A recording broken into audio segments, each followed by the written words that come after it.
ఇది college dress వచ్చి collar neck అన్నది ఎలా కొట్టాలి ఈ వీడియోలో చూడండి. వీడియో అయితే ఫస్ట్ టైం చూస్తుంటే మన ఛానల్ కూడా సబ్స్క్రైబ్ చేసుకోండి. దీని మీద అయితే కామెంట్ అయితే అసలు మర్చిపోకండి. కాలర్ నెక్ అన్నది ఎలా కొట్టాలి కటింగ్ పెట్టాను. ఇది వచ్చి వీడియో సెకండ్ అండి. కుట్టడం అనేది ఎలాగా హ్యాండ్స్ అనేది ఫస్ట్ మనం ఒక మడత జాయిన్ చేసుకోవాలి, ఒక మడత ఫోల్డింగ్ చేసుకోవాలి. హ్యాండ్స్ తయారు చేసుకుని పక్కన పెట్టేసుకుంటే కాలర్ తయారు చేసే విధానం అయితే మీరు చూడండి. ఫస్ట్ టైం అయితే వీడియోని అయితే అసలు స్కిప్ చేయకుండా చూడండి. వీడియో స్కిప్ చేయకుండా చూస్తే వీడియో అనేది మీకు అర్థమవుతుంది. ఇంకా కాలర్ అన్నది మన షోల్డర్ అన్నది జాయిన్ చేసుకోవాలి. ఫస్ట్ షోల్డర్ జాయిన్ చేసుకుని టేప్తో అయితే మనం చూసుకోవచ్చు. చుట్టూ టేప్తో కొలుసుకుంటే చూసుకోండి. టేప్తో చూసుకుంటే కాలర్ ఎంత పెట్టచ్చు అనేది మీకు ఐడియా వస్తుంది. నేనైతే టేప్ వాడలేదు, ఎందుకంటే మనకి అలవాటు ఉన్న వాళ్ళే. నేనైతే టేప్ వాడలేదు. నేనైతే మామూలుగా నార్మల్గానే కాలర్ వేసేస్తాను. షోల్డర్ అయితే జాయిన్ చేసుకుని స్టిచ్చింగ్ అయితే వేసేసుకోవాలి. ఈ వీడియోలో అనేది కటింగ్ వీడియో కూడా పెట్టాను. కాలర్ నెక్ స్టిచ్చింగ్ కూడా పెడుతున్నాను. కాలర్ అన్నది డబల్ ఫోల్డింగ్ వేసేసుకొని అలా నేను చూపించే విధానంగా అది ఇచ్చిన కాలర్తో కొంచెం ఒక అంగుళం అయితే వెడల్పు తీసేసుకోవాలి. అంగుళం పైకి తీసేసుకొని కాలర్ అనేది ఇలా ఒక రౌండ్ షేప్లో కాలర్ ఇచ్చుకోవాలండి. మనం రౌండ్ షేప్లో కాలర్ ఇచ్చుకుంటే కాలర్ నీట్గా వస్తుంది. మనం ఆది ఇచ్చిన ప్రకారం కుట్టాలి కాబట్టి ఆది కాలర్ ఎలాగుందో నేను అదే సేమ్గా మెజర్మెంట్ అయితే తీసేసుకున్నాను. రెండు కాలర్లు అది ఒకటే, రెండు జాయింట్ల మీద తీసుకుని 4 మడతలు వేసుకుంటే మీకు కాలర్ వచ్చేద్ది.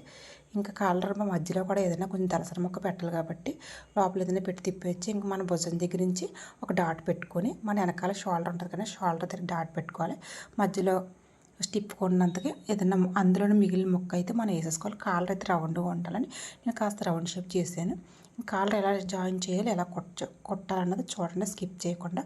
ఫస్ట్ అయితే రౌండ్గా మనం స్టార్టింగ్ నుంచి పెట్టుకోవాలి. స్టిచ్చింగ్ అన్నది పాదం 1/2 ఇంచ్ పాదం పెట్టుకొని ఖర్చు అనేది పెట్టుకొని మనం మాత్రం కుట్టుకుంటే కాలర్ అనేది నీట్గా వస్తుంది. ఎందుకంటే కాలర్ లోపల ఉన్నది ఒకే కలర్, బయట ఉన్నది ఒకే కలర్ అండి.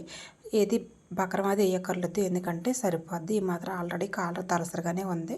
నేనైతే 2 పెట్టి అయితే క్లాత్ అయితే వేస్తాను. రౌండ్ అయితే ఇలా రౌండ్గా అయితే కట్ చేసేసుకొని రౌండ్గా కుట్టేసుకోవాలి. ఇంకా ఎదర హెచ్చు తగ్గులు ఉంటే హెచ్చు తగ్గులు కూడా కట్ చేసుకొని మనం అన్నది కాలర్ నీట్గా జాయిన్ చేసేసుకోవాలి. ఇంకా చిన్న చిన్న టక్స్ పెట్టుకోవాలి. కాలర్ టక్స్ పెట్టుకోకపోతే నీట్గా రాదు. ఇంకా హెచ్చు తగ్గులు మాత్రం నీట్గా కట్ చేసుకుంటే కాలర్ నీట్గా వస్తుంది. ఇంకా టక్స్ పెట్టేసుకొని ఇంకా ఫోల్డింగ్ చేసుకోవాలి. కాలర్ చూడండి ఎలాగ వచ్చిందో. ఏళ్ళతో అన్నది తీసుకుంటే మనం ఎదర ఇలా అన్నది తీసేసుకొని నీట్గా పైన కుట్టు అన్నది నీట్గా వేసేసుకోవాలి. అప్పుడు కాలర్ అనేది నీట్గా మనకు వస్తుంది. కాలర్ పై కుట్టు కంపల్సరీ వేయాలి. ఇంకా మన షోల్డర్ ఉంది కదండి, షోల్డర్ దగ్గర వెనకాతల నుంచి డాట్ పెట్టుకొని కాలర్ కూడా ఒక డాట్ పెట్టుకోవాలి ఖచ్చితంగా. అప్పుడు అన్నది కాలర్ నీట్గా అన్నది మనకు వస్తుంది. ఎలా పడితే అలా ఈక్వల్ కాలర్ నెక్, ఎందుకంటే కాలర్ ఒక విధంగా వస్తేనే నీట్గా ఉంటుంది, పర్ఫెక్ట్గా ఉంటుంది. దీని మీద కామెంట్ పెట్టడం మర్చిపోకండి. మన ఛానల్ కూడా సబ్స్క్రైబ్ చేసుకొని. ఇంకోటి కాలర్ అయితే ఇలా జాయింట్ పెట్టినంటే సగం నుంచి జాయింట్ పెడుతున్నాను చూసారా. వెనకాతలో ఒక డాట్ పెట్టుకొని దాని నుంచి అయితే సగం ఇలా ఫోల్డింగ్ చేసి సగం అయితే ఇలా కుట్టేసుకోవాలి, సగం అటుపక్క నుంచి కుట్టుకోవాలి. హ్యాండ్ ఎలా కుడతామని అలాగైతే సగంగా జాయింట్ చేసుకోవాలి. ఫుల్ షోల్డర్ దగ్గర నుంచి పెట్టకూడదు. మనం ఇలా జాయింట్ అనేది చేసేసుకుంటే మనకు నీట్గా వచ్చేద్దండి. వీడియోని అయితే స్కిప్ చేయకుండా చూడండి.